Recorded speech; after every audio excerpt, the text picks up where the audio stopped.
नमस्कार, मैं शारदा पांडे आसान ज़िंदगी किसी एपिसोड में आपका स्वागत करती हूँ। बहुत सारे लोग हमसे प्रश्न किए थे कि एकादशियों में ऐसी कौन सी एकादशी है जो पुत्र प्राप्ति के लिए की जा सकती है। तमाम एकादशियाँ और भी हैं। इस वीडियो में पुत्रदा एकादशी की छोटी सी व्रत कथा है, उसको भी बताऊंगी। ये व्रत की कहानी में ऐसा है कि एक राजा के लिए पूरे राज्य का प्रजा व्रत करके व्रत का संकल्प उस राजा को दिया, तो उस राजा के यहाँ हिष्ट पुष्ट बुद्धिमान और बलवान पुत्र का जन्म हुआ। युधिष्ठिर पूछते हैं भगवान श्री कृष्ण से कि हे केशव, आपने हमें सभी एकादशियों को क्रम से बता रहे हो, अब बताओ कि सावन महीने की शुक्ल पक्ष में जो एकादशी पड़ती है उसका क्या नाम है, क्या फल है, किस देव की पूजा होती है। तो भगवान श्री कृष्ण बताते हैं। भक्त वत्सल भगवान श्री कृष्ण बोले, हे राजन, इस एकादशी का नाम पुत्रदा एकादशी है। इसमें नारायण भगवान की पूजा की जाती है। द्वापर युग के प्रारंभ में महिष्मतिपुर एक राज्य था। उस राज्य के राजा का नाम था महिजीत। वो राजा बहुत ही धार्मिक थे, लेकिन उनके यहाँ पुत्र की प्राप्ति नहीं हुई थी। वो पति पत्नी विकल हो गए, बहुत व्याकुल हो गए। राजा सोचते, मेरे मरने के बाद मुझे कौन पिंडदान करेगा? बिना पुत्र के पितरों और देवताओं का ऋण मैं कैसे चुका सकूंगा? और राजा अपने महल से निकल के प्रजाजन के बीच में आके अपनी समस्या का समाधान प्रजा लोगों से मत से चाहते थे। राजा ने बताया, सभी को बुलाए, प्रजाजनों को, विशिष्ट विशिष्ट लोगों को।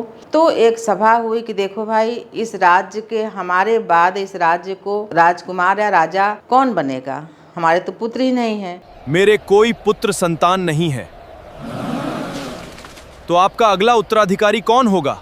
राजा ने अपनी सफाई दी कि हमने अपने होशोहवास में, अपने जानकारी में कोई ऐसा कार्य नहीं किया, किसी ब्राह्मण को हमने अपमानित नहीं किया, किसी का धन जबरदस्ती हरण नहीं किया, देव और ब्राह्मण का धन हरण नहीं किया, हमारे कोष में अन्याय का धन भी नहीं है, प्रजा को अपने पुत्र के समान पालन पोषण किया। और दंड के जगह अगर हमारा कोई अपना प्रियजन भी रहा तो हम उसको, अगर वो दंडित करने का कोई कार्य किया तो हम उसको दंडित भी किए। हम ऐसा कोई कार्य नहीं किए जिससे हम पुत्रहीन हैं। हम पुत्रहीन क्यों हैं ये हमें नहीं पता है। हम सभी प्रयास करके थक गए। हे प्रजाजन, अब आप लोग भी अपने इस राजा के लिए कुछ करो। प्रजाजन सभी राजा से प्रसन्न थे और सभी ने एकजुट एक मत होके जंगलों में तपस्या के लिए निकल गए कि किसी ऋषि से हमको हमारा संपर्क हो और ऋषि हमको सद्मार्ग दिखाएं। घोर बीहड़ जंगलों में प्रजाजन सभी चले गए अपने अपने व्यवस्था से। बीहड़ जंगलों में जाने के बाद उनको लोमस ऋषि का दर्शन होता है। लोमस ऋषि को सभी प्रजाजन ने प्रणाम किया। लोमस ऋषि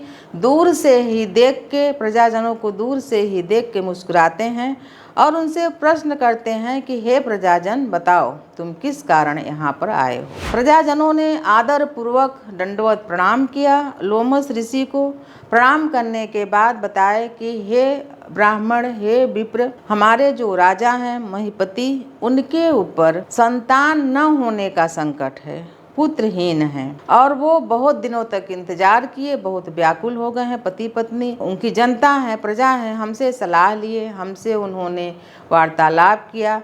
तो हमारे समझ में यही आया कि राजा अपने स्तर से सब कुछ करके थक गए हैं, तो हम जंगल में क्यों न निकल के तपस्या करें। तो आप हमको सद्मार्ग दिखाओ, यहाँ वहाँ भटक के किसकी तपस्या करें, किससे मांगें? कोई होना भी तो चाहिए सुनने के लिए फरियाद। तो लोमस ऋषि ने मुस्कुराया और पहले तो ध्यान किया। मैं अपनी योग शक्ति द्वारा इसका कारण आप सभी को बताता हूँ।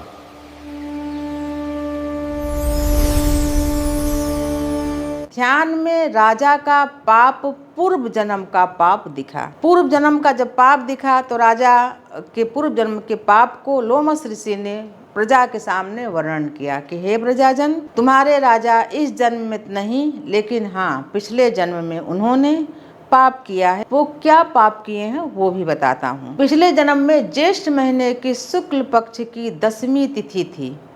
राजा शिकार करने के लिए, ऐसे भ्रमण के लिए राज्य से बाहर मतलब घूम रहे थे, भ्रमण कर रहे थे, तो उनको प्यास लगी।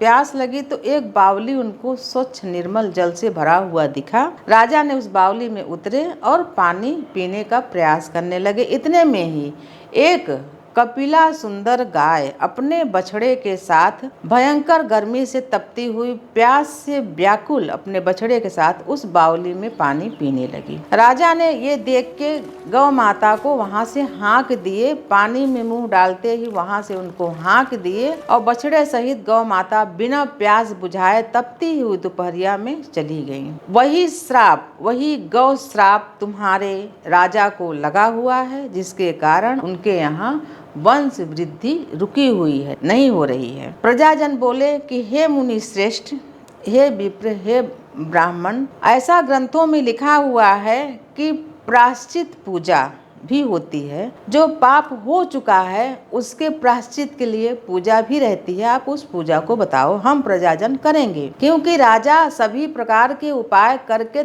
थक चुके हैं। हम प्रजाजन करके उनको उनके जो पाप है उससे मुक्त करके और उनके लिए संतान प्राप्ति के लिए हम उपाय व्रत तब भी करेंगे। लोमस ऋषि ने बोला कि हे प्रजाजन, आप सभी आने वाली सावन की पुत्रदा एकादशी का व्रत करें और इसका पुण्य फल अपने राजा को संकल्प के द्वारा दान करें। तो उस पाप के छुटकारा पाने के लिए और क्योंकि तुम्हारे राजा को पुत्र चाहिए, इसलिए ये दोनों कार्य हो जाएंगे। आने वाले सावन महीने की शुक्ल पक्ष की पुत्रदा एकादशी का जो व्रत है, कठिन व्रत, इस व्रत को श्रद्धा पूर्वक नियम से करके, जागरण करके और जो पुण्य फल है अपने राजा को संकल्प द्वारा अर्पण कर देना।